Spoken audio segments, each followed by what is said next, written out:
ডাপেন Dutta assertive সেন্টেন্সে আমরা narration change করছিলাম। আজকে আমরা 13 নম্বরের উত্তরটা দেখে নেব। Biswajit said to me, said to থাকলে আমরা জানি টোল্ড, তাহলে বিশ্বজিৎ টোল্ড মি বসিয়ে দিলাম, কমা ইনভার্টেড কমা তুলে দ্যাট বসিয়ে দিয়েছি।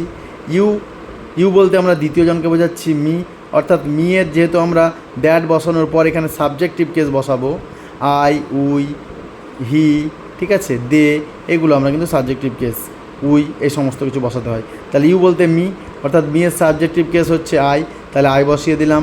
আরটা হয়ে গেল, অ্যামিজার থাকলে হয়ে যায় ওয়াজ ওয়ার, আয়ের সঙ্গে হয়ে যাবে ওয়াজ।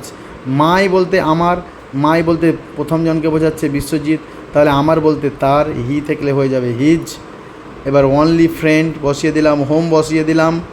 আই বলতে আবার প্রথম জনকে বোঝাচ্ছে বিশ্বজিৎ, সেহেতু ছেলে তার জন্য হি। এবার ক্যানটা হয়ে গেল, চেঞ্জ করলে হয়ে যাবে কুড, অর্থাৎ পাস্টে ক্যান থাকলে কুড, তাহলে হি কুড করে দিলাম। আর ট্রাস্ট পড়ে রয়েছে, ট্রাস্ট উত্তর লিখে দিলাম। তাহলে অ্যান্সারটা হবে Biswajit told me that I was his only friend home he could trust. ঠিক আছে।